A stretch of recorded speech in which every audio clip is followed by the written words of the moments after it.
2 German Shepherd puppies, one white as frost, one golden like the last light before dusk, lay pressed against their mother's still body on the edge of an empty highway. Their cries were small, but they carried farther than anyone should hear. Miles away, a Navy SEAL named Noah Grant drove through the rain, chasing silence he could never catch. His radio was off, his heart the same. He wasn't looking to save anyone. But when that broken sound reached him through the storm, he stopped. What he found on that road would change the way he heard the world forever.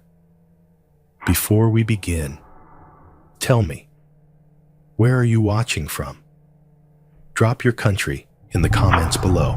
The afternoon light in the Cascade foothills was fading into a pale metallic gray, the kind that pressed down on everything it touched. Rain whispered against the pine needles, and the mountain road curved endlessly through a landscape that seemed to have forgotten what color was. Noah Grant drove alone, his hands tight on the wheel of a black pickup, the dashboard humming with the low rhythm of the engine. The windows were rolled up, sealing him in. No radio, no music, not even the wind. Just the mechanical heart of the truck and the steady breathing of a man who hated sound. Noah was 42, his body still carrying the discipline of the Navy SEALs. Straight-backed, measured, composed, but his face showed what the years had taken. A thin scar sliced through his right eyebrow, and faint lines gathered around gray-blue eyes that seemed to stare at something far behind the present moment. His beard was trimmed, but uneven, dark at the jaw, and lighter where stress had turned it silver. He had the quiet strength of a man who'd been trained to endure pain, and the haunted restraint of someone who'd seen too much of it. He'd been discharged 5 years ago after an explosion in 2012 left him half deaf and more than half lost. Mason, his closest teammate, had died in that blast. A mistake born from Noah's hesitation, 1 second too long before giving the order to retreat. The sound of that detonation never really stopped. It just buried itself deeper. He could still feel it when he closed his eyes. The vibration through bone, the light swallowing the horizon. Mason's last shout, drowned in thunder. Since then, Noah lived inside a kind of silence that wasn't peace, but punishment. The hum in his right ear began again, low and dull. He rubbed the side of his head, muttering to himself, "Not tonight." It didn't matter. The hum never obeyed. It came and went like weather, and tonight it carried something restless. He pressed harder on the accelerator. The road narrowed, winding between wet evergreens. He didn't know where he was going. He never did anymore.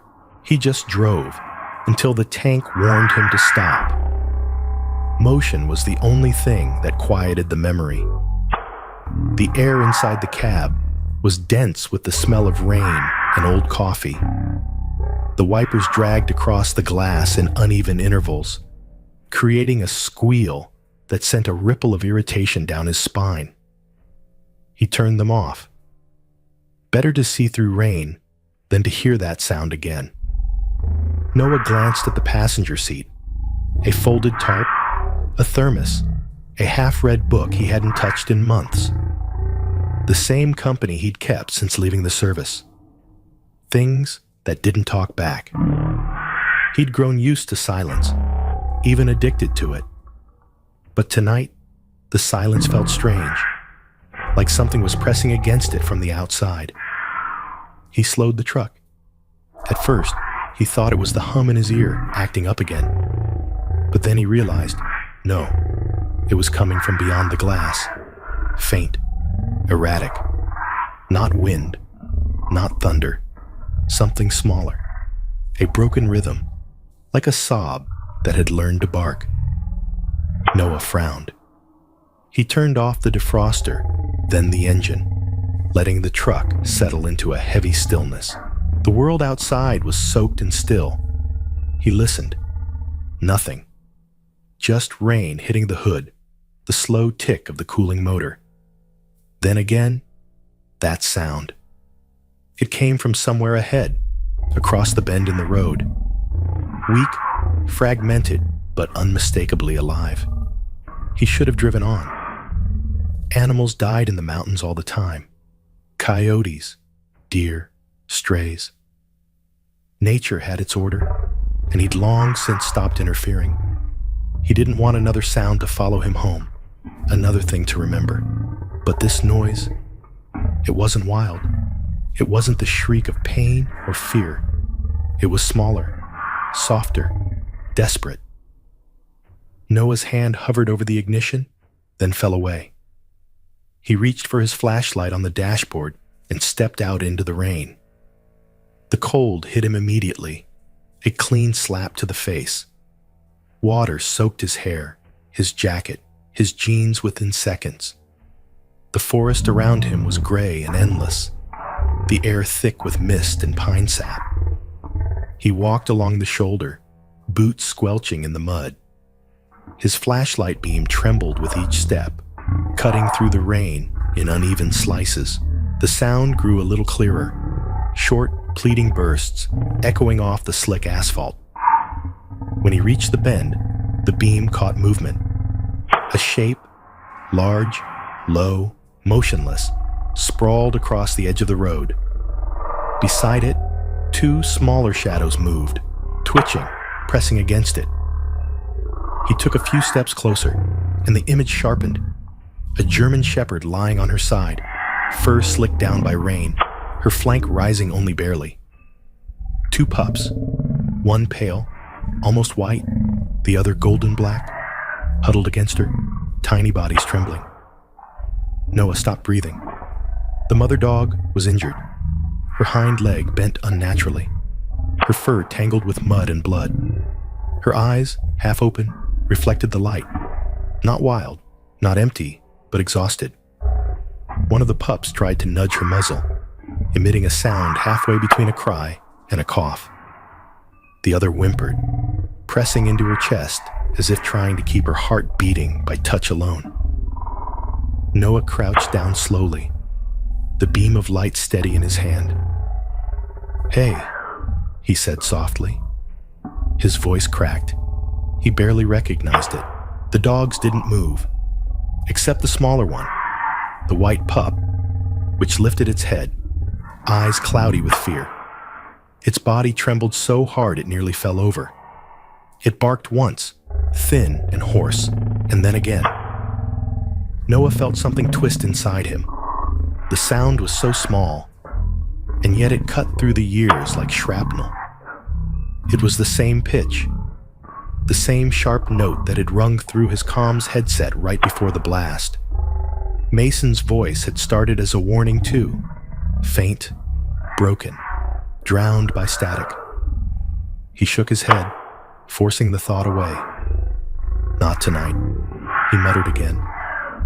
He looked at the mother dog. She was still breathing, but barely. The pups were too young to survive long in this cold. The logical part of him said there was nothing he could do here. He wasn't a medic. He wasn't anyone's savior anymore. But the noise, that fragile, stubborn sound, came again. It wasn't a scream. It was insistence. He stood there for a long moment, letting the rain drum against his shoulders. The flashlight beam catching drops like sparks. Then he sighed, long and heavy. The kind of sigh that belongs to a man tired of losing arguments with himself. Noah turned back toward the truck. He walked slowly, feeling every step like a decision he couldn't undo.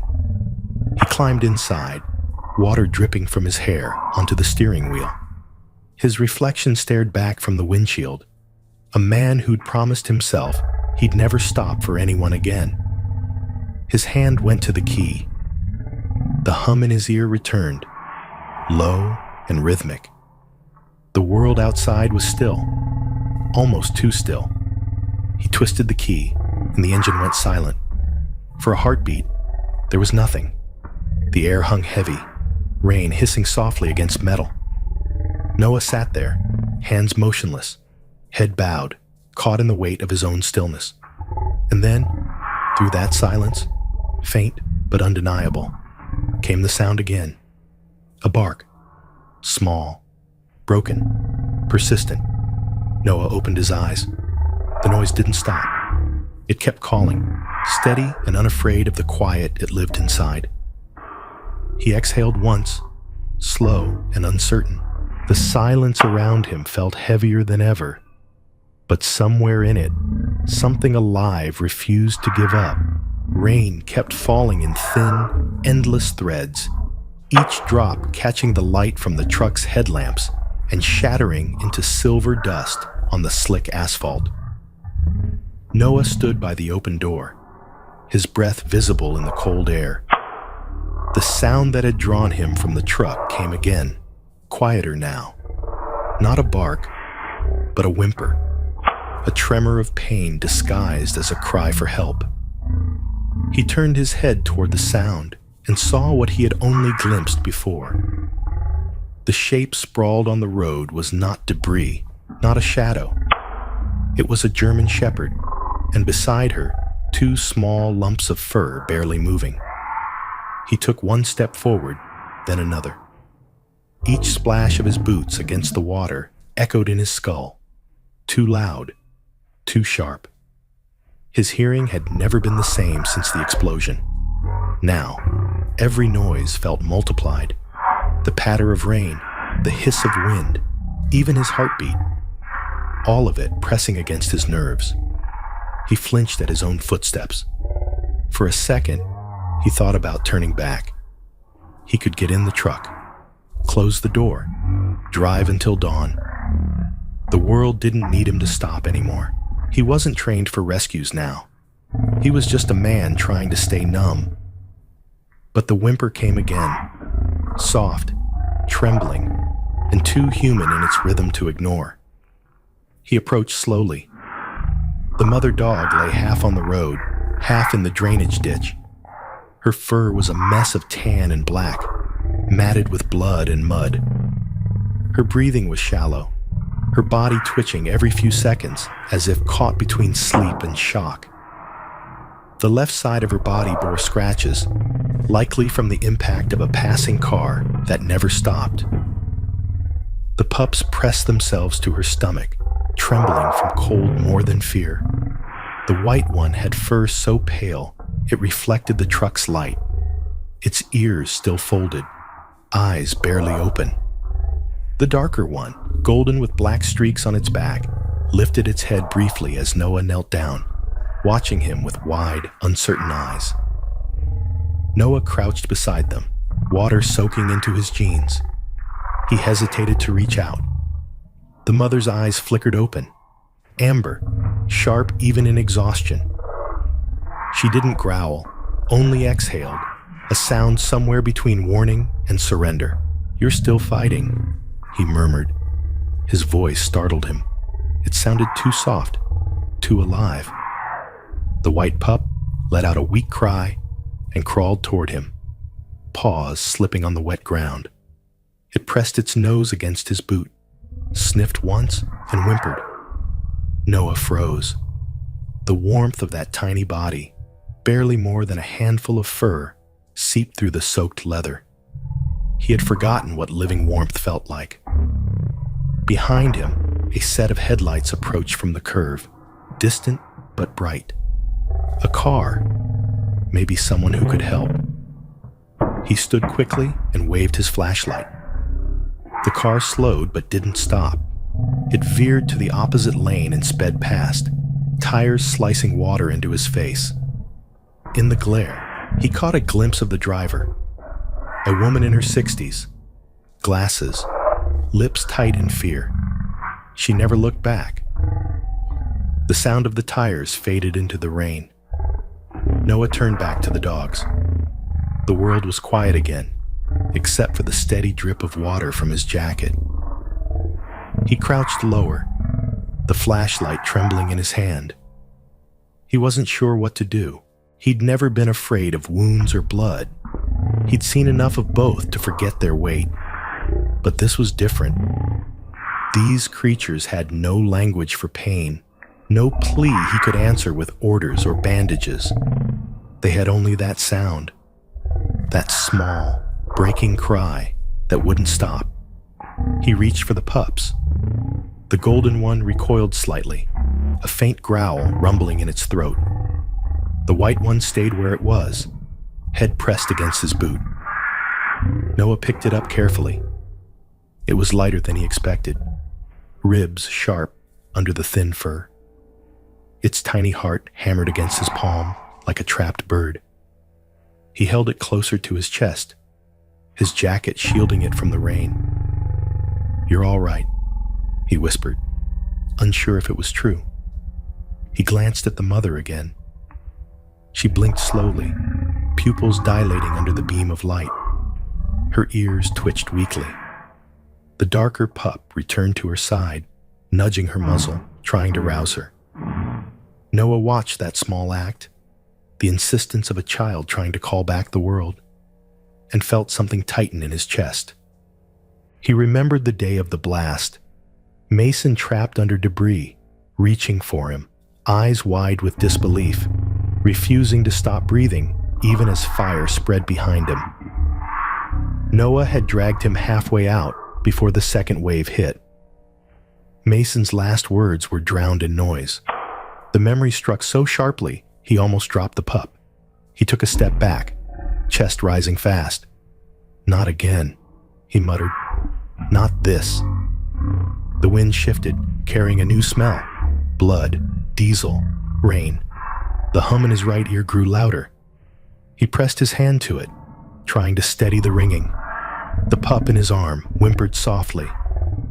He turned toward the truck, wanting to leave, to escape before the world demanded something from him again. The road glistened like a wound, long and wet, stretching into darkness. He told himself it was mercy to go. The dogs would fade quietly. Nature would take them faster than he could save them. He reached the truck door, opened it halfway, and then it came. A sound so sharp, it pierced the night cleanly. The white pup, still in his arms, barked, a single, high, sudden note that sliced straight through his damaged ear. Pain shot through his skull. He dropped to one knee, clutching the side of his head. The bark echoed, bounced against the hills, disappeared, then came again, softer but relentless. Noah stayed there, rain beating down, heart pounding. The sound hurt, yes, but beneath the pain was something else. The bark wasn't fear. It was command. It was life, insisting on being heard. He lowered his hand from his ear. The pup in his arms stopped barking, only looked up at him. Small, soaked, shaking. Noah met its eyes. For a moment, the world aligned.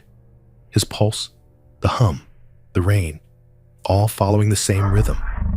He realized he couldn't walk away. The mother dog was still breathing. The golden pup was still waiting beside her. And the sound, that stubborn, piercing cry, would haunt him louder than any explosion if he ignored it. Noah stood, clutching the pup close, his jaw tight. He looked down the road one last time, then back at the bodies on the asphalt. The world seemed to hold its breath. He exhaled, stepped forward, and let the rain swallow his shadow. The rain had slowed to a mist by the time Noah stood again. The sound of it was softer now, a dull hiss brushing across the pavement like a whisper he couldn't quite catch. He looked down at his hands. Mud, blood, and fur clung to his fingers. The white puppy trembled against his chest, its small body shaking so hard that he could feel each rapid heartbeat through his wet jacket. The darker pup still stayed beside its mother, nudging at her neck, trying to make her move. The mother's breathing was faint but present. Her fur rose and fell in uneven rhythm, her eyes half open, dull but watchful. Noah knelt again, setting the white pup next to its sibling.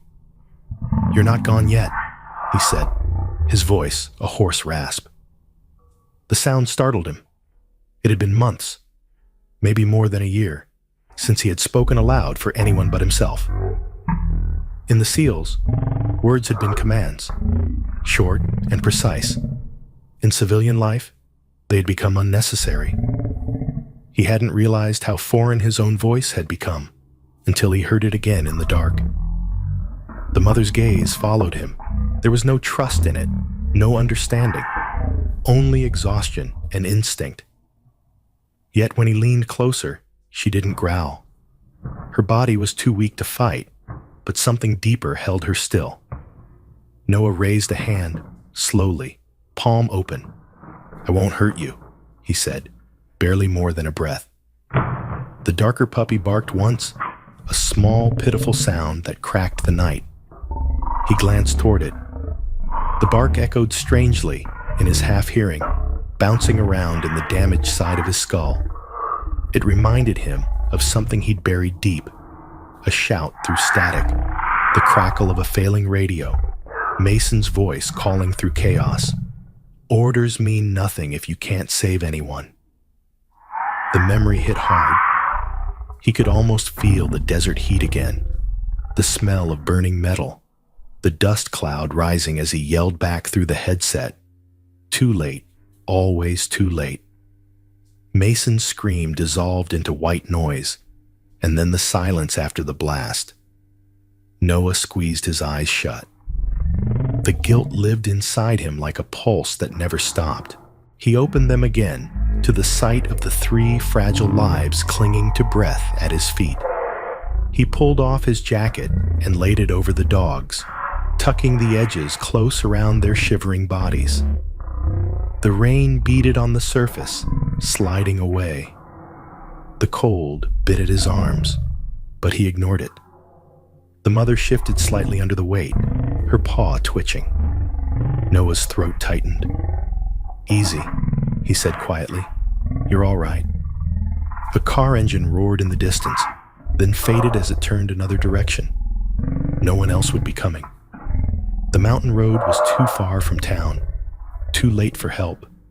It was just him and them, the living and the almost lost. He looked back at his truck. The headlights still cut through the mist, beams trembling against the dark like twin ghosts. Inside, it was warm, dry, safe, or at least quieter than the storm. For a moment, he considered taking only the pups. The mother might not survive the trip. He could rationalize it easily. She was too injured. He wasn't equipped. He could save at least 2. But when he turned toward her again, she was staring straight at him. There was something human in that look. Not pleading, not fear, but recognition. As if she had seen the same kind of giving up in herself that he'd been living with for years. Noah exhaled slowly, a sound between a sigh and surrender. "All right," he whispered. "All of you." He slid his arms beneath the mother dog, one under her chest, one under her hindquarters. She was heavier than he expected, limp but solid, the kind of weight that pulled on every muscle and memory he still carried. His breath came out ragged as he lifted. The white puppy squealed softly, startled, while the darker one trotted anxiously at his heels. The movement stirred something in him, a rhythm that felt eerily like command and obedience again, the old order of purpose and duty, though this mission had no name. When he reached the truck, he opened the back door and laid the mother dog gently on the seat. The pups climbed up beside her without hesitation. She let out a low sound, almost a sigh, and closed her eyes. Noah stood there for a moment, rain dripping off his chin. He could smell wet fur and iron.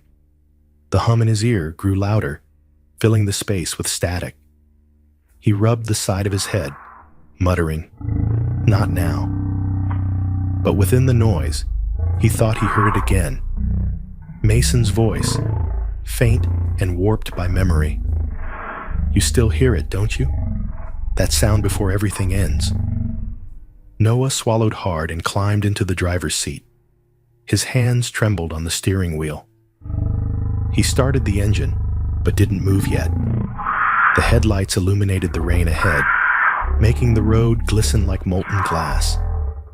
The world outside was both alive and dead at once. He looked at the rearview mirror. 3 shapes moved faintly. The mother's head lifting, the pups settling against her side. The sight filled him with something strange, something uncomfortable. Not peace, but an ache that came from remembering how it felt to be responsible for another life. He hadn't felt that in a long time. The thought terrified him. He turned off the engine again, listening. The sound of rain thickened, washing the air clean.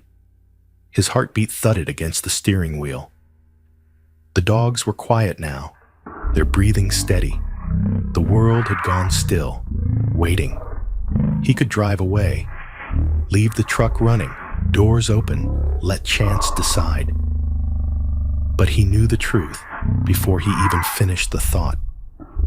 If he left now, the silence that followed would devour him whole.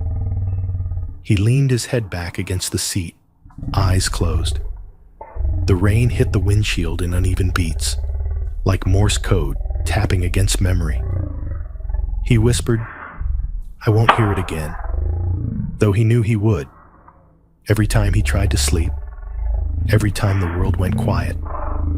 Finally, he started the engine once more. The headlights caught the rain, scattering light across the road like shards of glass. He shifted into gear, the truck rumbling to life. "I'm not doing this for you," he said under his breath, as if speaking to the ghosts sitting beside him. "I just can't take the quiet anymore." The mother stirred in the back seat. The pups whimpered softly. He didn't look back. The road ahead curved into the fog, disappearing. He followed it, one hand on the wheel, the other pressed against his ear as if to muffle the world. Behind him, the rain drowned the sound of everything he was trying to forget. But beneath that, faint, persistent, was the rhythm of 3 living creatures breathing in unison. And for the first time in years, Noah drove toward something other than silence. The mountain road stretched silent behind him, a ribbon of wet black winding through dark pines. Noah parked the truck beside a slope where the trees leaned like weary soldiers, branches slick with rain. He turned off the headlights, letting darkness take back the forest. The rain had turned fine, almost mist, soft enough to see through, heavy enough to feel. The engine ticked as it cooled, and in the back seat, the faint sounds of breathing and whimpering filled the small space. Runa, the German Shepherd mother, lay curled beneath Noah's jacket, her fur soaked, but her chest moving steadily now. The 2 pups, the pale one and the darker golden black, pressed against her stomach, tiny bodies seeking warmth that barely existed. Noah stepped out of the truck.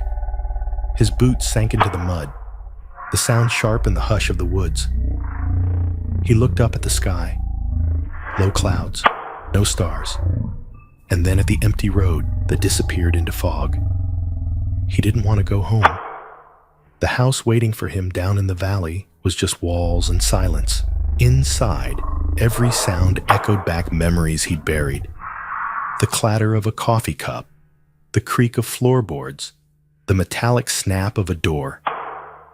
All of it reminded him of people who no longer existed. He couldn't take them there. Not yet. He pulled a folded army tarp from the back of the truck and carried it to the edge of the clearing. It was old canvas, faded green, the kind that had once kept men alive in deserts and jungles. He tied one corner to a fallen branch and another to a tree, creating a slanted roof between two trunks.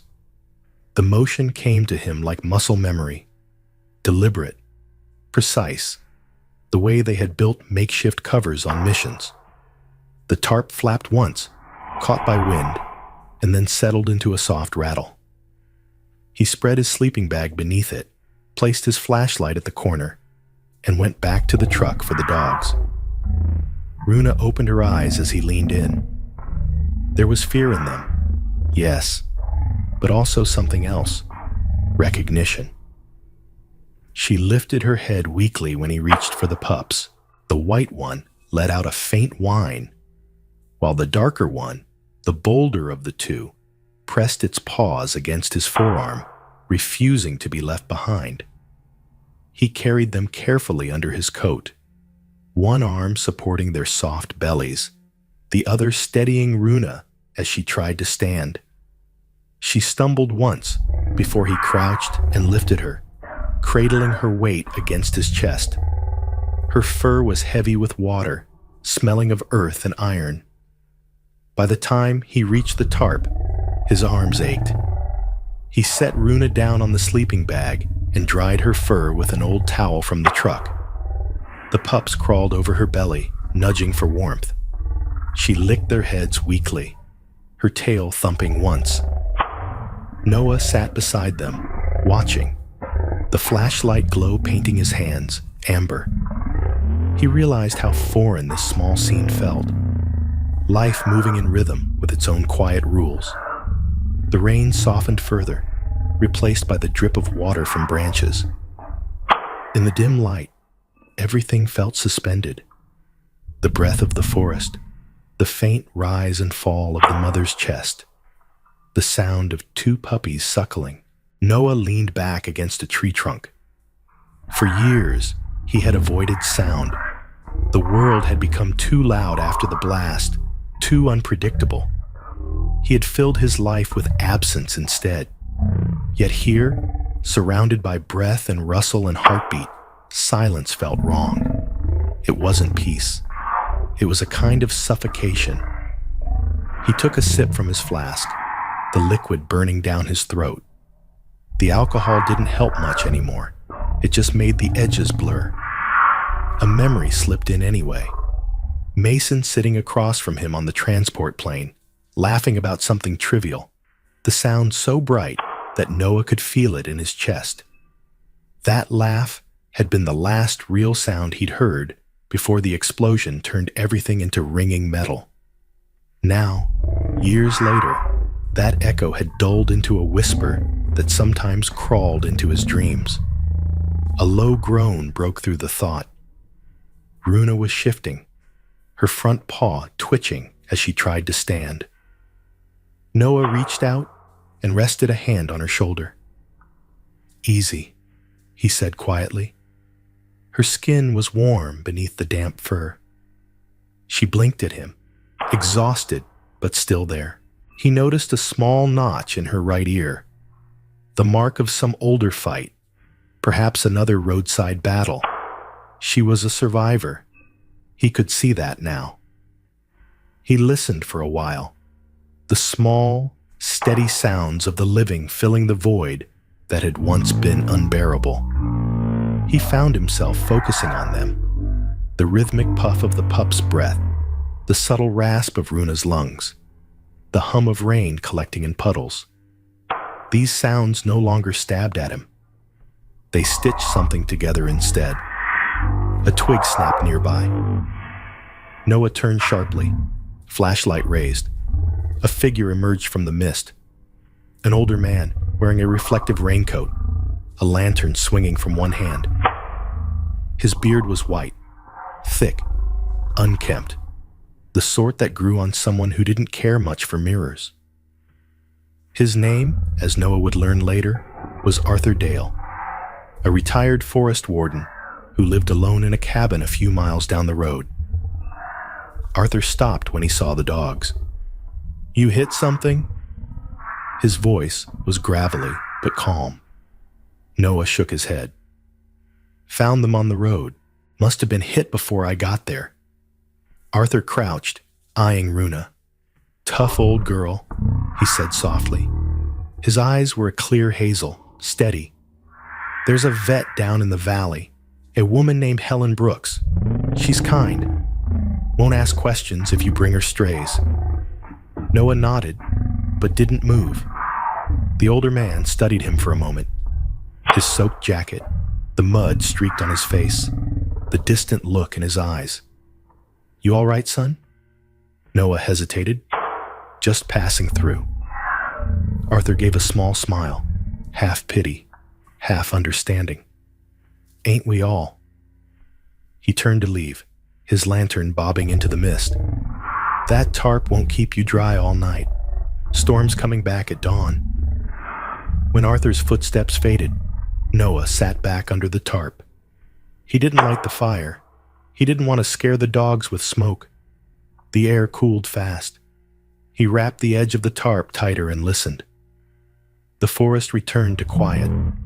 His body was tired, but his mind wouldn't rest. He realized that what terrified him most wasn't the sound of barking or thunder or rain. It was what came after, the silence that swallowed it all, the void that followed every explosion, every loss. That was the real enemy. He looked at Runa again. Her breathing had steadied. The pups had fallen asleep, tiny bellies rising and falling in sync with hers. He smiled faintly, not at peace yet, but closer. The sky began to pale, faint gray stretching across the horizon. The storm had passed, at least for now. Noah leaned forward, brushing a hand across Runa's head. You're still here, he said softly. The words came easier this time. As dawn crept through the trees, light filtered over the tarp, touching the 3 sleeping bodies. Noah closed his eyes, whispered, I hear you. He wasn't sure if he meant the dogs, the world, or the part of himself he'd tried to silence. But for the first time in years, he didn't need to know the difference. Morning unfolded in quiet layers of light, the kind that didn't announce itself, but simply appeared. Silver mist slipping through the trees, the faint glitter of dew on the tarp. Noah sat near the edge of his small shelter, elbows resting on his knees, staring at the slow-breathing forms beside him. Runa slept soundly for the first time, her ribs moving with a steadier rhythm, muzzle twitching in dreams. The 2 puppies were no longer clinging to her side. They had begun to explore the world in unsteady circles, one bold, one hesitant.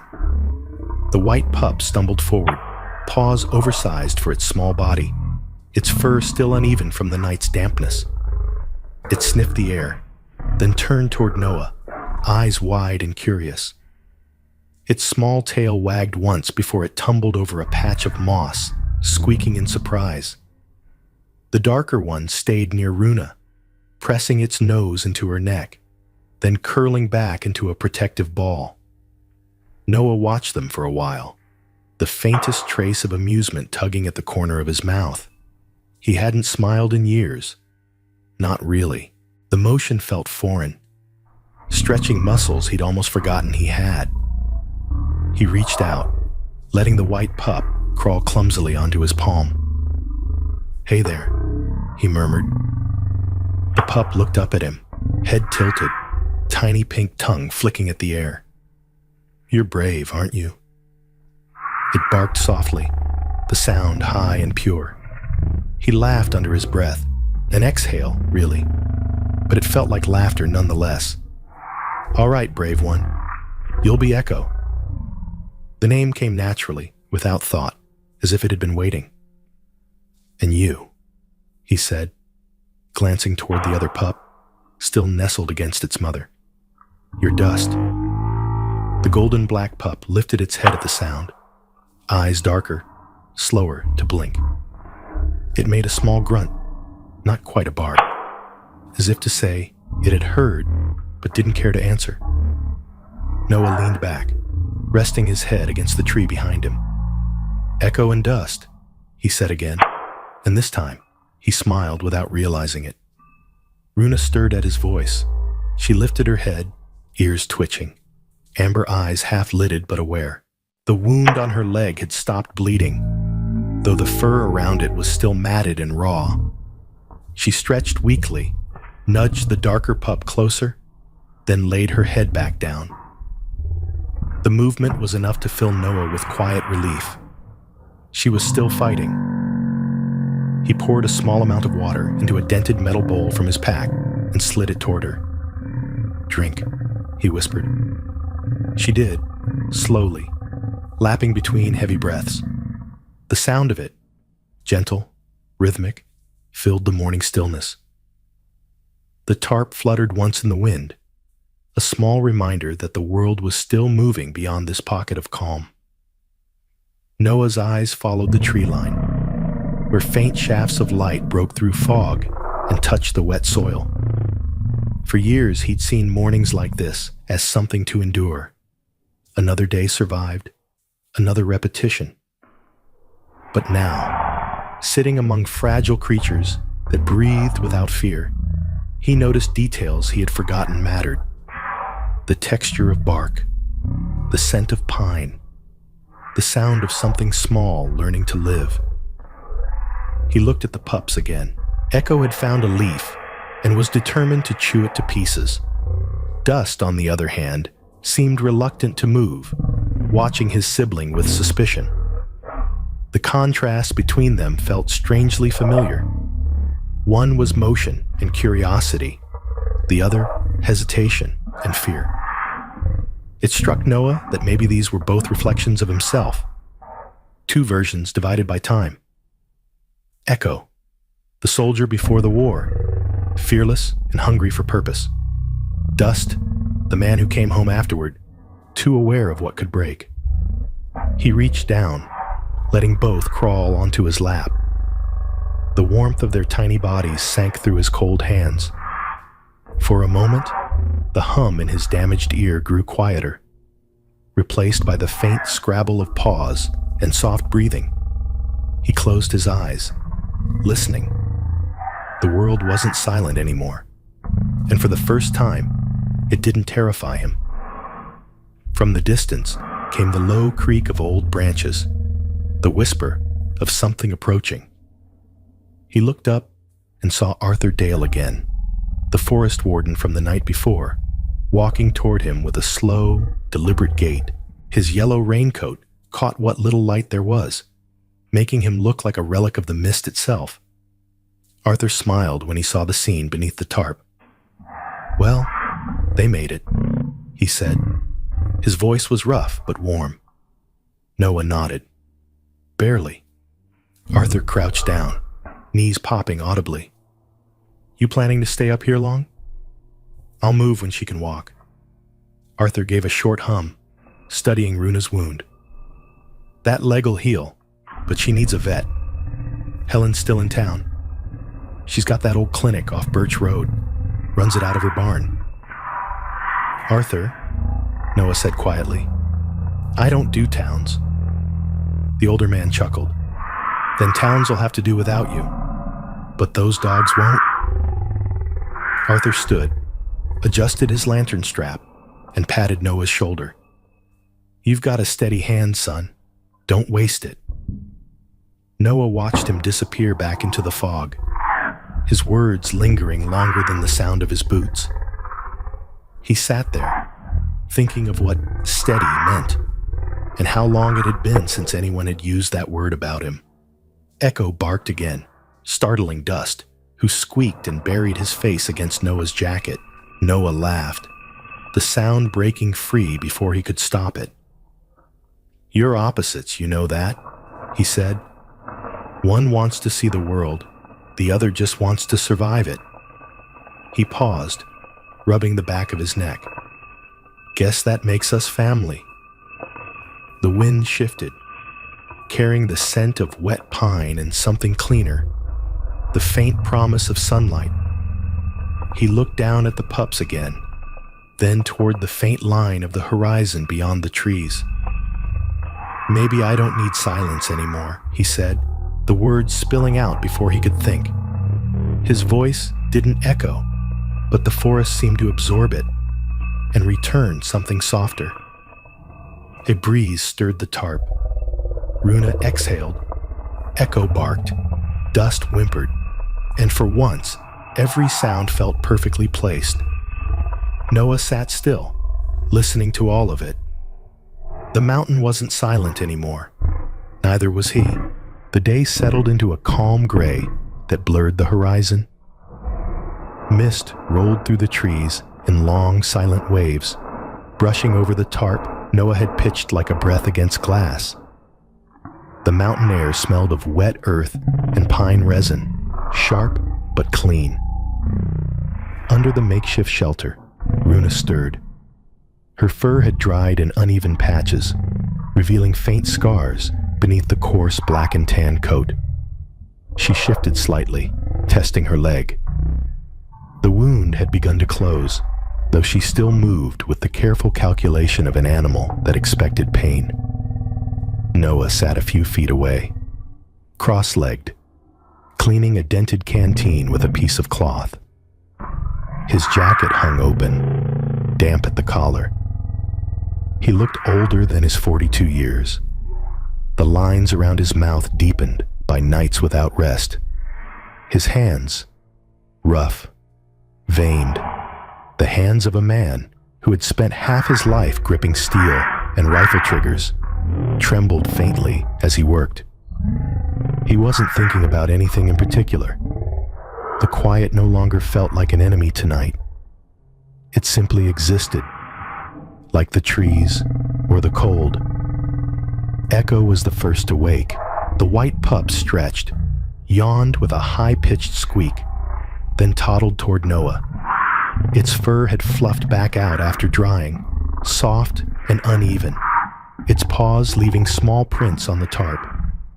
It climbed onto his boot, chewing the lace with fearless determination. Dust, the darker pup, raised his head, but didn't move, watching his sibling from the warmth of Runa's belly. Noah looked at the tiny creature gnawing at his boot. "You're relentless," he murmured. Echo yipped, tail wagging. The sound was small but bright, slicing through the morning stillness. Runa's eyes opened at the noise. She turned her head toward them, ears twitching. Her gaze met Noah's for a brief moment. It wasn't gratitude that he saw there. It was something colder, quieter. Recognition, maybe. She knew him as a presence, not a savior. That was enough. He poured a bit of water into the bowl again and slid it toward her. She drank slowly, each movement deliberate. Her tongue rasped against metal. Noah waited until she finished, then took the bowl back and poured the last of his canteen into it for the pups. He leaned back, exhaling. For years, he'd told himself that saving people was what broke him, that every life he failed to pull out of the fire was another nail driven into whatever was left of his soul. But now, as he watched Runa lower her head again, he understood something quieter. Not everything you save has to thank you. And maybe it wasn't about being needed. Maybe it was about staying long enough to listen to something that wasn't your own guilt. The sky darkened sooner than expected. Heavy clouds gathered, swelling over the ridge like bruises. The wind shifted, colder, carrying the scent of incoming rain. Noah pulled the tarp lower, tying it tighter to the branches. The pups whined at the sudden gust. Runa raised her head, watching him work. When the first drops fell, they were soft, almost gentle. Then, within minutes, the mountain was alive with sound. Rain drummed against the tarp, against leaves, against the truck parked nearby. Water slid down the tree trunks in silver streaks. Noah sat under the shelter, knees drawn up, watching the storm erase the outlines of the world He used to hate this sound. Rain had always been too close to the roar of chaos, too similar to the noise that tore through his eardrum in that Afghan valley years ago. It carried that same unrelenting rhythm, that same reminder of powerlessness. But tonight, it was different. Maybe because there were others breathing beside him. Maybe because the rain fell not as an attack, but as cleansing. It hit the ground softly, washing away the dried blood that had clung to his boots and the faint red stain that still darkened the tarp's edge. Echo barked once, startled by the thunder. Noah reached out instinctively, letting the pup press against his leg. Dust followed, climbing onto Runa's back, hiding beneath the loose flap of Noah's jacket. The heat from their bodies spread slowly, pushing back the chill. Runa watched, silent, her expression unreadable. The rain traced lines along her fur. She blinked once, then laid her head down again, her breathing steady and deep. Noah found himself matching that rhythm without meaning to. Inhale, exhale. 3 heartbeats, 3 lives. Fragile, present, real. He tilted his head upward. The rain touched his face, cool and clean. The sound surrounded him completely. A steady, layered hum of water, wind, and breath. He listened carefully, searching for the sharp edge that used to make him flinch. It wasn't there. The noise didn't hurt anymore. A flash of lightning lit the forest in pale blue for an instant, revealing every drop hanging midair. Then darkness swallowed it back. Thunder rolled through the valley, low and slow. Echo whimpered again. Noah whispered, "It's just the sky talking," his voice barely audible over the storm. He wasn't sure why he said it. Maybe because he needed to hear himself say something that wasn't an order or an apology.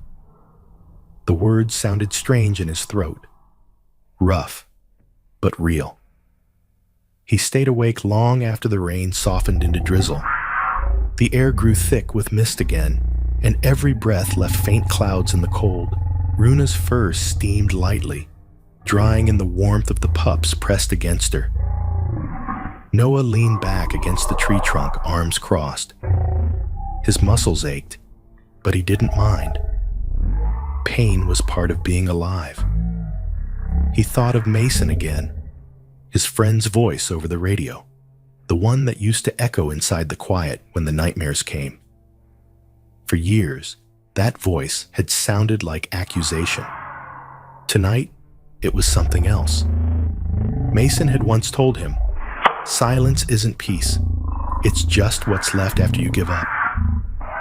Noah had never understood it until now. The forest settled back into calm. The last drops of rain slipped from the leaves in soft, rhythmic patterns. Echo and Dust were asleep again, small bodies twitching as they dreamed. Runa's breathing was deeper now, her tail occasionally brushing the tarp. Noah listened to all of it, the chorus of small sounds that filled the night. 3 breaths, steady, blending into one rhythm. He counted them without thinking. 1 for Runa, 1 for Echo, 1 for Dust, and 1, though he didn't realize it until later, for himself. He smiled faintly, eyes half closed. "Not bad," he whispered. His own breathing joined theirs, slow and even. Outside, the last traces of the storm vanished into fog, leaving behind only the scent of wet pine and soil. The mountain exhaled, and for once, Noah exhaled with it. A week passed quietly in the mountains. The snow that had once threatened the ridges had melted into streams that trickled through pine roots, carving new lines into the mud. The forest smelled of wet bark and beginnings. Noah sat by the side of the narrow asphalt road where it curved toward the valley, his truck parked a few feet away, engine silent, windows open to the wind. Runa lay near his boots, her body stronger now, her fur almost dry and full again, the wound on her leg healing into a thin, pale scar. Echo and Dust played nearby, chasing the last fallen pine cones across the gravel shoulder, their movements uneven and full of clumsy joy. The morning sun filtered through the trees in thin bands. Noah's eyes followed the play of light, but his thoughts drifted elsewhere. Not forward, not back, but somewhere between. The hum in his damaged ear had grown weaker over the last few days. Now, his left side was almost entirely silent. It should have worried him, but it didn't. There was something strangely peaceful about that emptiness. He picked up a flat piece of bark, running his thumb along its edge. Runa lifted her head to watch him. "You're looking better," he said quietly. She blinked once, her tail thumping once against the ground, then returned her gaze to the forest as if keeping guard. From a distance came the low hum of an approaching vehicle, the sound breaking the mountain's calm like a ripple through still water. Noah turned his head, narrowing his eyes. A white utility truck appeared around the bend, its tires crackling over pebbles. It slowed as it neared, and the driver rolled down the window. "Morning," a voice called. Noah stood, brushing his hands on his jeans. The man who stepped out was tall and lean, mid-50s, with a sunburnt face and a wiry mustache. His jacket bore the seal of the local forestry department. His name tag read, D. Whitaker. He had that cautious kindness of people used to strangers in remote places. "You the one folks been talking about?" Whitaker asked. "Man with the dogs up near Ridge Point?" Noah gave a half smile. "Guess so." Whitaker's gaze dropped to Runa and the pups. "Well, I'll be damned. Thought they were gone when we passed last week. You've been camping out here all this time?" "Just making sure they could stand before I move on." The ranger nodded, stepping closer. "You've done a good thing. Town's been keeping an eye out. There's a rescue center in Red Hollow. They could take them off your hands, make sure they get the care they need." Noah didn't answer right away. He crouched beside Runa, resting a hand on her shoulder. The German shepherd looked up at him, calm, steady. Echo ran between his knees, yipping, while Dust watched from behind Runa's leg, eyes cautious but curious. Noah's voice, when it came, was soft but certain. "They're not going anywhere." Whitaker raised an eyebrow. "You plan to keep all three?" Noah nodded once. "They already saved me once." The ranger tilted his head, studying him. There was something in Noah's tone, a mix of weariness and conviction that didn't invite argument. Whitaker smiled faintly, hands on his hips. "Well, I guess that's fair. Still, if you ever need supplies, Helen Brooks runs the vet clinic down in the valley. Good woman. Used to patch up my old retriever every spring." "Helen," Noah repeated. "Arthur mentioned her." "Then you've met the old man," Whitaker said with a laugh. "He's a fixture up here. You get lost, you find Arthur." The two men stood for a moment, watching the pups tumble in the dust. The forest was alive with sound again. Birds, wind, the far-off rush of water. Whitaker's radio crackled from his truck, breaking the spell. "Well," he said, stepping back, "I'll let you get on with it. Good luck out here." Noah gave a small nod of thanks. The ranger climbed back into his vehicle, waved, and disappeared down the road. The noise of the engine faded until it was swallowed completely by the hills. Noah stayed where he was, listening. Or rather, not listening. The silence in his left ear had become complete by now. No ringing, no feedback, nothing. It was strange how final it felt, as if the world had simply decided to leave one side of him untouched. He ran a hand along the side of his face, half smiling. "Maybe silence is a language too," he said under his breath. Runa shifted closer, pressing her head gently against his leg. Her eyes were calmer now, less guarded, more knowing. Echo climbed onto his lap, paws muddy, tail wagging furiously. Dust hesitated a moment, then followed, curling against his other knee. The warmth of them all pressed into him like sunlight. He looked toward the road leading down to the valley. Somewhere beyond the trees lay the small cabin he had once called home, though it had never really felt like one. It was little more than a shell. 4 walls, an old porch, a broken swing. He hadn't been back since the winter mason died. But now, for reasons he couldn't name, it didn't seem so heavy anymore. When they finally reached it, the cabin looked smaller than he remembered. The paint had peeled from the siding, and ivy crawled up the posts.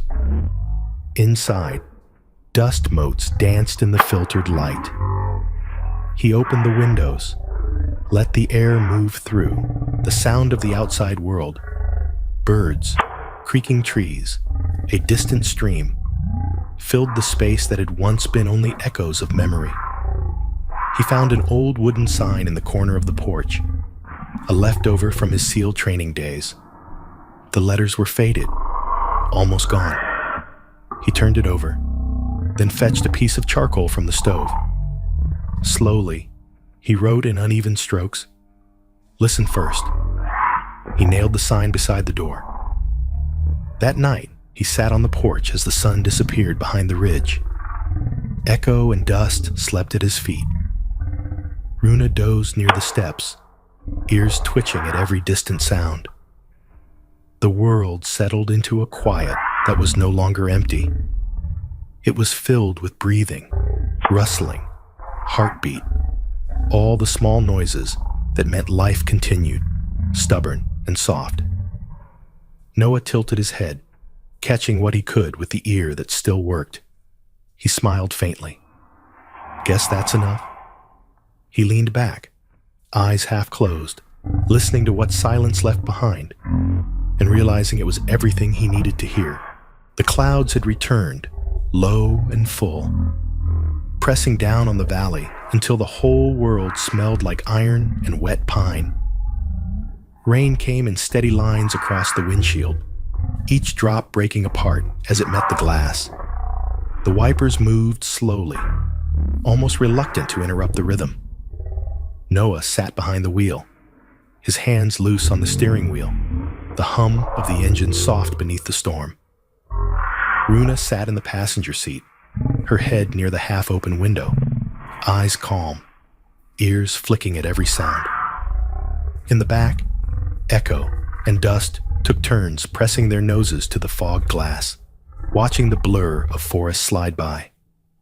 It had been months since that night on this same mountain road. The season had shifted, but the feeling was the same. That quiet heaviness that came when the world was both alive and grieving. The asphalt glistened, the rain turning every patch of dirt into glass. Noah knew this road too well now. Every bend still carried the echo of headlights cutting through mist. Every dip in the shoulder remembered the shape of something broken. He didn't come back for closure. He didn't even believe in that word anymore. He came because sometimes you have to return to the place that hurt you just to see if it still can. He slowed the truck as he reached the curve, the one where he had first found Runa and the 2 pups. The forest around it had grown wilder, weeds rising through cracks in the old guardrail. There was no sign of that night, no blood, no paw prints, no trace that life or loss had ever happened there. Just rain, washing everything clean. Noah pulled to the side of the road and cut the engine. The sudden absence of sound made the rain louder. He opened the driver's door. The air outside was cold, clean, full of the deep hum of water hitting earth. Runa jumped out first, landing lightly despite the scar on her leg. Her fur had thickened again. Her stride carried a quiet authority now. Echo bounded after her, white fur flashing against the dark mud, barking once at the sky as if daring it to respond. Dust followed slower, tail low, his steps careful. The rain darkened his golden black coat, flattening his fur until he looked smaller than he was. Noah stepped out last. The rain struck his face and shoulders, running down his collar. He closed his eyes, tilted his head upward, and let it soak him. The sound of the storm wasn't chaos anymore. It was layered. Water against metal, against leaves, against skin. He listened the way a man listens when he's finally ready to hear what silence has been hiding. He walked to the edge of the road where the ditch met the woods. The air was thicker here, filled with the scent of moss and memory. He could almost picture it again. The beam of the flashlight, the trembling pups, the weak rise and fall of a mother's chest. He could almost feel the ache in his knees from that night when he'd knelt in the rain and made a choice he didn't understand yet. Behind him, Runa barked once, sharp and clear. Echo answered her immediately, voice higher, lighter. Dust only looked up, watching the others before turning his gaze back toward Noah. He smiled faintly. "Go on," he said, his voice rough but steady. "Go see what's yours." The dogs ran, paws kicking up mud and water. They moved like they remembered something ancient, the freedom of sound, the wildness of breath. Runa stayed close to the trees, her body cutting through the grass in quiet grace. Echo darted in circles, chasing nothing but joy. Dust followed slower, but never stopped. Noah leaned against the truck, hands deep in his pockets, watching them. The rain began to fall harder, blurring the outlines of everything: forest, road, sky. There was no horizon anymore, just the sound of life moving through water. He could hear it all: Runa's steady breath, Echo's uneven barks, the soft splash of Dust's paws against puddles. Underneath it, his own heartbeat, faint but certain. He had spent years trying to silence every noise inside him: the guilt, the memory, the hum in his broken ear. But now, in this rain, the noise had become something else. It wasn't punishment anymore. It was proof that he was still here. He opened the truck door and took out his old field jacket. It still bore the faded navy patch on one shoulder, the one Mason had stitched back on years ago during deployment. He slipped it on, the weight familiar. The rain soaked through quickly, but he didn't mind. He pressed his palm against the patch, whispering, "Still hear you, brother." The words disappeared into the storm. He climbed back into the truck, but didn't start it yet. Through the open window, the smell of rain filled the cab, earthy, metallic, alive. He listened. The rain drummed on the roof. Echo barked in the distance. Dust growled playfully, and Runa's deeper tone cut through it all like a metronome keeping time. He closed his eyes. Inside the silence of his left ear, he could still sense the rhythm, a phantom echo that matched the rain's pulse. It was strange, almost holy, how even emptiness could keep beat. For a long moment, he let himself breathe with them, the three of them and the rain. The world outside and the world inside finally aligned. When the pups came back, soaked and panting, Runa followed behind, her tail wagging once before she shook herself dry beside the truck. Noah opened the door, letting them climb in, one after another. Echo jumped first, tail slapping his leg. Dust hesitated, then followed, curling near Runa's feet. Noah looked out at the road one last time. The rain was relentless now, hitting the surface in silver bursts, filling the ditches, erasing every old scar the asphalt once carried. He smiled, faint and quiet. "Maybe forgiveness isn't quiet after all," he said. His voice blended into the rain, almost lost, but not quite. He started the engine, the soft rumble rising beneath the storm. The headlights cut a pale path through the downpour as the truck moved forward. Behind him, the road disappeared into water and mist, leaving only the sound of rain. Steady, endless, and somehow kind. If someone had been standing there on the mountain that night, they might have sworn they heard something else beneath the storm. Not thunder, not wind, but a faint human sound, like someone was smiling through the rain. Sometimes, God doesn't speak through miracles that split the sky or voices that shake the earth. Sometimes, He whispers through small things. A cry in the rain, a breath that won't stop, a soul learning to listen again. Noah thought he was saving 3 lives that night on the mountain, but perhaps it was God saving his, reminding him and us that even in the quiet, His presence is never gone.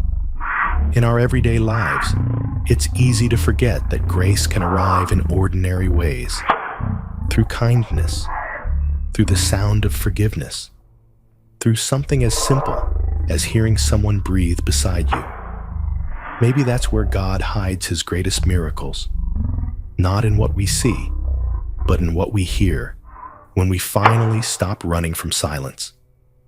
If this story touched your heart, share it with someone who needs a reminder that hope still speaks, softly, but always. Leave a comment with where you're watching from.